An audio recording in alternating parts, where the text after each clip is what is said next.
Welcome to the channel. I hope आप सब ठीक ठाक होंगे।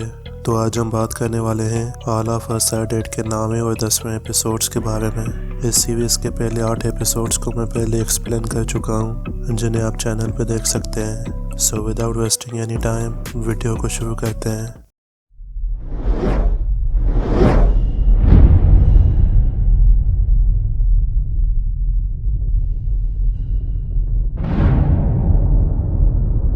तो एपिसोड 9 शुरू होता है और हम देखते हैं गुइनाम को, जो जोंगसन की आंख निकालने की कोशिश करता है, जिसे ओंजो रोकने की कोशिश करती है पर नाकाम रहती है। सुयोग जोंगसन को बचाता है और वो दोनों लड़ते हैं, पर गुइनाम उससे ज्यादा ताकतवर होता है। गुइनाम बाकी सबको देखता है और उन्हें वार्निंग देता है और उन्हें जोंगसन को अकेला छोड़कर जाने को कहता है, पर कोई भी उसे अकेला छोड़कर नहीं जाता और वो सब उससे लड़ने की कोशिश करते हैं और वो अकेला उन सबको मारता है। तभी नामरा को कुछ होने लगता है और वो गुइनाम पे हमला करती है और उसे छत से नीचे फेंक देती है। सुयोग नामरा को दिलासा देता है कि सब ठीक हो जाएगा और वो सब खुद को संभालते हैं। गुइनाम इस बार भी बच जाता है और वहाँ से निकलता है। सीन शिफ्ट होता है और हम देखते हैं कमांडर और उसके साथियों को, जो जेजुन की बॉडी पर एक्सपेरिमेंट कर रहे होते हैं और वायरस के बारे में इंफॉर्मेशन निकालने की कोशिश कर रहे होते हैं, पर उन्हें इस वायरस के बारे में कुछ खास इंफॉर्मेशन नहीं मिलती। तभी कमांडर के पास एक सोल्जर आता है जो उसे J1 के बारे में बताता है, जिसने उनको ली ब्योंग चन और उसके लैपटॉप के बारे में बता दिया होता है। जिसे सुनकर कमांडर स्कूल की तरफ एक स्पेशल मिशन यूनिट भेजने का ऑर्डर देता है। जिसके बाद हम चुल्सो को देखते हैं, जिसे कैंप में यूनजी मिलती है और चुल्सो को उसका बिहेवियर कुछ अजीब लगता है और ये बात सही होती है जब वो उसे बताती है कि उसे भूख लगी है। चुल्सो के पूछने पर वो उसे बताती है कि वो उसे खाना चाहती है। छत पे सब लोग आग के पास बैठे होते हैं और गुइनाम के बारे में बात कर रहे होते हैं और जिनमें नामरा से डर रही होती है और सबको नामरा में हुए चेंजेस के बारे में पता चल गया होता है। नामरा उन सब से कहती है कि उसने अपनी जिंदगी में कभी भी दोस्त नहीं बनाए और उसे उन सब की कंपनी अच्छी लग रही है और वो उन सब से कहती है कि अगर वो बच गए तो दोबारा कैंप फायर करेंगे। तभी नामरा उन्हें बताती है कि वो लोग उनकी तरफ आ रहे हैं। ये सुन के सब लोग डर जाते हैं। तभी वो सब एक हेलीकॉप्टर को देखते हैं जो उनकी तरफ आ रहा होता है और वो लोग स्कूल में ली का लैपटॉप लेने आए होते हैं। सब लोग उनका ध्यान अपनी तरफ करने की कोशिश करते हैं, जिसमें वो कामयाब हो जाते हैं और सब लोग अपने बच जाने पर खुश होते हैं। हेलीकॉप्टर से कुछ सोल्जर्स उतरते हैं जो उन सबको गन पॉइंट पे लेटने को कहते हैं और उन सबका टेम्परेचर चेक करने लगते हैं। इस सब को कमांडर भी देख रहा होता है। सबका टेम्परेचर नॉर्मल होता है पर नामरा का नहीं, जिससे वो समझते हैं कि उसे सर्दी लग रही है और वो उसे कंबल देते हैं। कमांडर उन्हें मिशन कंप्लीट होने के बाद साथ लाने को कहता है, जिसके बाद सोल्जर्स स्कूल में जाने की तैयारी करते हैं और स्कूल के लैब में आकर ज़ॉम्बीज़ को मारते हैं और ली का लैपटॉप लेकर वापस छत पे आते हैं और उन्हें अपने साथ ले जाने की तैयारी करते हैं। कमांडर के पास एक सोल्जर आता है जो उसे कैंप में हुए यूनजी के हमले के बारे में बताता है, जिसे देखकर वो लोग समझ जाते हैं कि वो इन्फेक्टेड और नॉन इन्फेक्टेड लोगों में फ़र्क नहीं कर सकते। जिसे देखकर वो सोल्जर्स को किसी को भी रेस्क्यू ना करने का ऑर्डर देता है। सोल्जर्स उसका ऑर्डर मानते हैं और सब लोगों को वहीं छोड़कर वहाँ से चले जाते हैं। जिसके बाद हम पॉलिटिशियन पार्क को देखते हैं, जिसे पूछताछ के लिए लाया जाता है और सोजू के गार्ड्स पर किए हमले के बारे में पूछा जाता है, जिस पर वो सारा इल्ज़ाम खुद पे लेती है और कहती है कि सोजू को वहाँ से निकालने का प्लान उसका था ताकि वो अपनी बेटी की मदद कर सके। सोजू जो स्कूल पहुंचने की कोशिश कर रहा होता है, उससे एक आदमी मिलता है जो उसे उसकी बीवी की मदद करने को कहता है, जो कार क्रैश होने की वजह से गाड़ी में फंस गई होती है।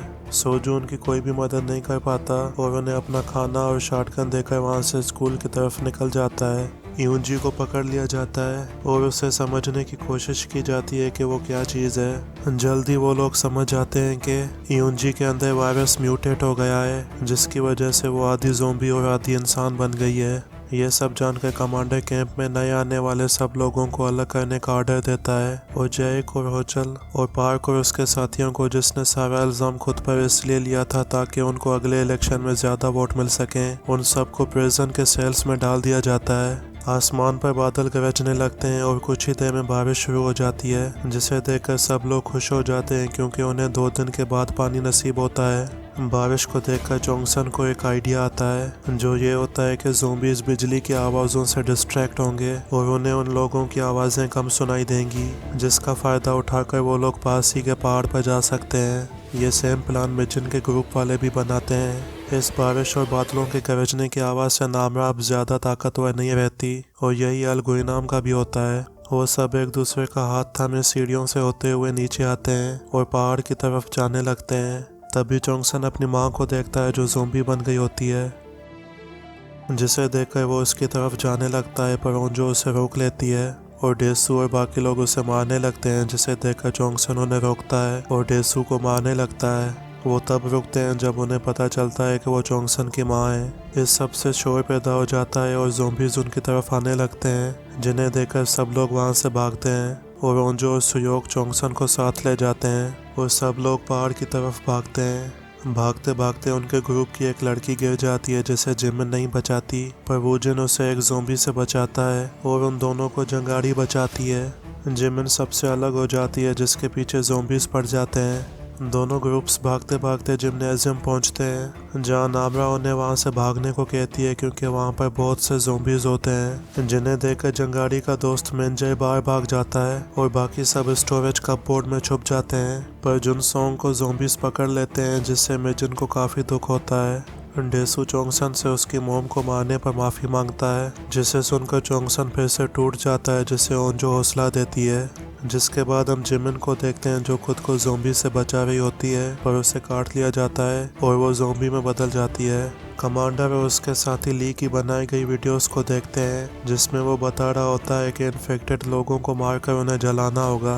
इसके साथ साथ कमांडर को इन्फॉर्मेशन दी जाती है कि उसके सुपीरियर्स ह्योसान शहर को ख़त्म करने के बारे में सोच रहे हैं। ये सब जानकर वो कुछ टाइम इंतज़ार करने को कहता है, ताकि ह्योसान के सर्वाइवर्स खुद को बचाकर शहर से बाहर निकल सकें। अगला दिन आ जाता है और हम सोजू को देखते हैं, जो स्कूल की तरफ जा रहा होता है, जहाँ उसकी टॉर्च गिर जाती है और साथ ही वो कुछ निशान भी छोड़ रहा होता है, ताकि वो रास्ता भटक ना जाए। सब लोग स्टोरेज कपबोर्ड से निकलने का प्लान बनाते हैं और वहाँ पे मौजूद जिम के सामान की ट्रॉलीज को आपस में बांधकर एक शील्ड बनाते हैं, जिसकी डिज़ाइन को लेकर जुनयोंग और मिजिन के बीच लड़ाई हो जाती है, जिसे देखकर सब लोग वोट आउट करते हैं और जुनयोंग के डिज़ाइन को ज़्यादा वोट मिलते हैं। जिसके बाद हम कमांडर और उसके साथियों को देखते हैं, जो वायरस का एंटीडोट बनाने की कोशिश करते हैं, पर नाकाम रहते हैं। साथ ही उन्हें खबर मिलती है कि इन्फेक्टेड लोग ह्योसान से बाहर निकल रहे हैं, जिसकी वजह से वायरस का बाकी के शहरों में भी फैल जाने का खतरा पैदा होने लगता है, जिसे देखकर कमांडर ह्योसान पर बम गिराने का ऑर्डर देता है। सब लोग तैयार होते हैं और ट्रॉली से बनाए गए आर्मर के साथ बाहर निकलते हैं, जिन्हें देखकर सब ज़ॉम्बीज़ उन पर हमला करते हैं और वो सब ट्रॉलीज के अंदर से उसे धक्का लगाकर मेन डोर से बाहर निकलने की कोशिश करते हैं। पर ज्यादा ज़ॉम्बीज़ होने और उनके लगातार हमले की वजह से उन्हें ट्रॉलीज को धक्का लगाने में मुश्किल हो रही होती है। इसी बीच जुनयोंग को काट लिया जाता है और वो मिजिन से कहता है कि उसे मिजिन की बात सुन लेनी चाहिए थी।